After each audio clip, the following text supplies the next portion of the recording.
Flirtatious, charismatic, totally amoral, and so bewitching that men would murder her just to have her. And that's exactly what happened when gypsy girl Carmen emotionally enslaved soldier Don Jose. The story's from a novel by Prosper Mérimée. And when in 1873, Paris's Théâtre Opéra Comique commissions an opera from Georges Bizet, it's this story the French composer chooses. Bizet's opera begins in a sunny square in Seville. Some lazy soldiers chill outside a military guardhouse. They're hanging around cause in the cigarette factory next door, 500 hot ladies are about to go on work break. And when the break bell tolls, the cigarette girls pour out. They're smoking, they're flirting, and they're down to be objectified, even if they're really sweaty after rolling cigars all morning. But the one the men really want is fiery gypsy Carmen. She enters, shaking her hips seductively to a groovy beat. She lets rip on a sultry, sexy, slippery scale. It swirls like the smoke from the cigars she rolls on her bare thigh. "When will I love you?" Carmen taunts the men. "Heavens, I don't know. Perhaps never. Perhaps tomorrow. But not today. That's for sure." She's like a bird who'll never be caged, a free lover who'll never be told whom she can or can't have. It's all metaphors and riddles, 'cause nothing's ever straightforward with Carmen. "If you don't love me," she teases them, "I love you. But if I love you, beware, boys." Carmen drives them crazy. She even plays with our expectations, that way she lingers unnaturally long on each note, that way she strains stubbornly against the onward beat of the music. Her exotic songs in the style of an Afro-Cuban dance called a habanera. Bizet searched everywhere for an authentic Spanish folk song he could steal for the melody. Only after he'd found one and written the habanera did people warn him that he'd in fact stolen a recent composition, one written by the suspiciously recently deceased Sébastien Iradier. Eventually, dodgy but decent Bizet credited Seigneur Iradier in the score. Now, the only man not apparently captivated by Carmen and her habanera is repressed soldier Don Jose. He's sitting awkwardly in the corner making some chain to attach to his lapel pin. Carmen makes a beeline for him, and we hear the fate motif. It's a recurring theme that plays whenever things get intense between the two. It foretells their doomed fates. Carmen's all, "What's up? Why aren't you into me?" Jose's all, "'Cause I'm doing my geeky lapel pin DIY. Carmen throws a flower at him provocatively before returning to the factory. Next, sweet country bumpkin Michaela turns up. She's Jose's childhood sweetheart. He's been looking for him all day, actually. She tiptoes over, all coy and embarrassed, and hands Jose a letter. It's from his mum. It gets him all nostalgic about his old village life. Mum implores Jose to return home, to marry the faithful Michaela. Now, unlike the dangerously sexy Carmen with her exotic rhythms, Michaela is chaste and virginal, so the music's good old-fashioned romanticism. The orchestra sways with the loved-up couple swoon. Suddenly, the cigarette women pour out the factory, screaming. There's been a fight at the office, and this time it's a big one. Apparently, Nutso Carmen's incised the cross of St. Andrew on her colleague's forehead with a cigar cutter, and you thought your co-workers were difficult. Zuniga, Jose's superior officer, interrogates the suspect. She mocks him in typical Carmen fashion. Blah, blah, blah. Cut me, burn me. It's my secret and I'll keep it. Zuniga orders Jose to arrest her. Once Carmen and Jose are alone, she beguiles him with a flamenco dance called a seguidilla. She says she wants to meet a lover, whoever that might be, at Lilas Pastia's tavern. She promises said lover, whoever that might be, a night of passion. Jose, mesmerised and manipulated, frees her hands and Carmen escapes. For dereliction of his duty, Jose's arrested and imprisoned. 2 months later, Carmen and gypsy friends Frasquita and Mercedes are in Las Pastias tavern. They perform a frenzied dance for Zuniga, his officers and other assorted lowlifes. But everyone's hysterically excited when A-list sports personality of the year Escamillo arrives. He's a celebrity bullfighter who boasts about slaying bulls in his famous Toreador song. Think Tyson Fury down at the pub regaling starstruck punters about defeating Klitschko. It's all brash brass and swaggering percussion, insufferably macho stuff. Bizet even called this music pure filth, 150 years before club DJs started boasting about their own dirty beats. Carmen screams out, "Love!" Escamillo delivers her a killer opener. "Next time I slaughter a bull, I'll scream out your name." But Carmen turns him down. With Carmen, it's always mixed signals. Some smugglers now arrive. They want to recruit Carmen, Frasquita and Mercedes in their latest scheme. Because when it comes to deception and thievery, they say it's always better to have a woman with you. The flighty airheads Frasquita and Mercedes chirp with enthusiasm. Carmen refuses. She's waiting for her lover Jose. He's just been released from prison. When Jose arrives, Carmen treats him to a private castanet dance. She then drops a bombshell that she did just the same dance for Zuniga. Not what Jose wants to hear 2 hours fresh from prison, but Carmen says he can win her love if he abandons the army, if only he joins the smuggling operation. We hear distant bugles summoning Jose back to barracks.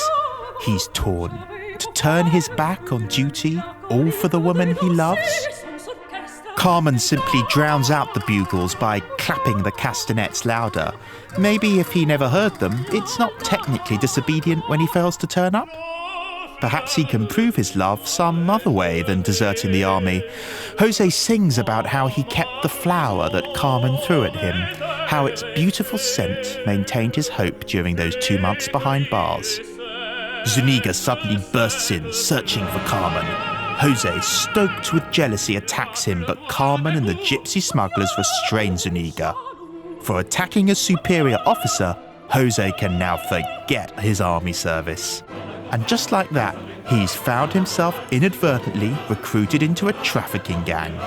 For he's got no option but to join Carmen and her renegades on their smuggling adventure through the mountains. So he treks with Carmen and the gypsy gang to the mountain hideout with oodles of booty. Isn't freedom great? Well, it might be for them, but now ex-soldier Jose has never felt less free in his life.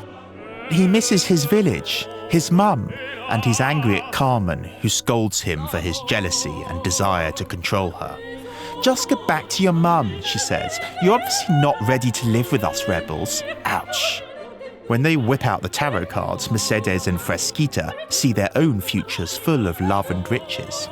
But on hearing the fate motif, we see that Carmen's cards only reveal death for her and Jose. But now's not the time to fret about the future. Now's time to ship the booty. And so Carmen and the girls get to business by distracting some customs officers. Jose stays behind at the camp on guard duty. He opens fire on an intruder. The intruder turns out to be none other than Escamillo. He says he's looking for a woman. Apparently some ex-soldier, ex-boyfriend deserted the army for her, but then the relationship fell apart. Well, well, well. It was only a matter of time before Escamillo would win Carmen's shifting affections, even if he knows full well that Carmen only does 6-month relationships. Even if, unlike Jose, he doesn't need to beg for her love.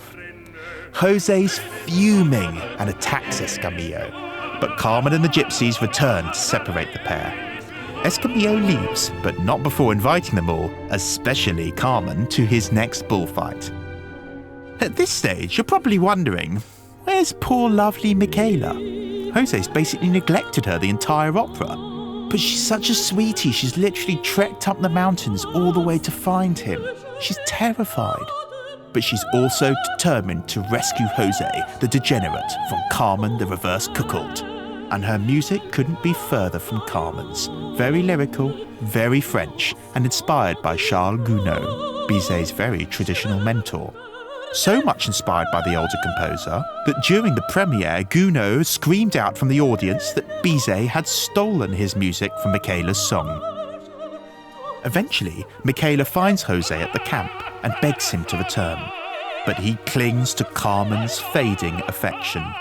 It's only when Michaela reveals that Jose's mother's dying does he just about agree to go. Major priority issues. When Jose promises Carmen that he'll return to her, we once again hear that fate motif. Bullfight day arrives and a gala procession accompanies Escamillo into an ancient amphitheatre. Carmen's on his arm. But when Mercedes and Frasquita warn her that a half-crazed Jose is nearby, Carmen waits outside the arena to confront him. Jose begs Carmen to start over with him. But Carmen's unafraid. She says it's over. She throws down the ring Jose gave her. As he continues to plead, we hear the crowd singing offstage. They're cheering Escamillo inside the arena. The fate motif now roars. Carmen declares that she was born free, will die free, and don't need no Jose in her life. From inside the arena, we hear the crowd singing the Toreador song. For Escamillo's just slain the bull, at the very moment a psychotic Jose has stabbed Carmen to death outside. Jose confesses and cries out the final words of the opera. "Oh Carmen, my beloved Carmen."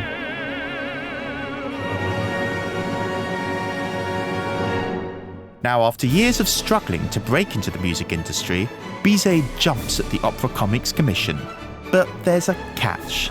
The Opera Comique stands for wholesome, family-friendly theatre.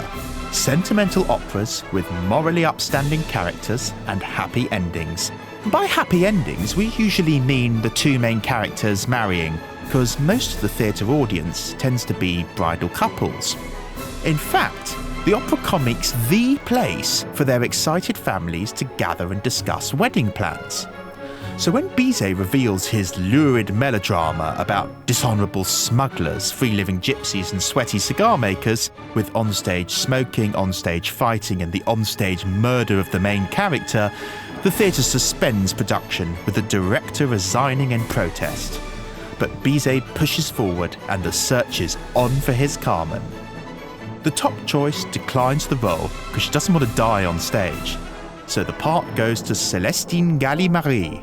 A demanding, tempestuous performer, Galli-Marie makes Bizet write the habanera 14 times. But she also brims with Carmen's own sex appeal.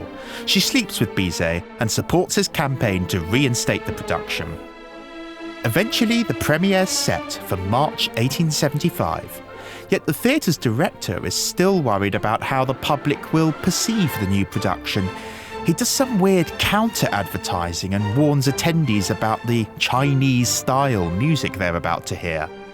Unsurprisingly, the reviews are terrible, and Carmen plays to near-empty audiences. The despairing Bizet dies of a heart attack 3 months into the run. Sadly, he's only 36. Even sadder is that when Carmen is staged in Vienna 3 months later, it's met with praise. It's so successful it travels round the world. Carmen fan Tchaikovsky predicts it'll be the most popular opera ever. Superfan Chancellor von Bismarck watches it 27 times. Charlie Chaplin releases a slapstick Carmen. Cecil B. DeMille directs a silent movie version with the mute voice of opera's most famous Carmen, pointless.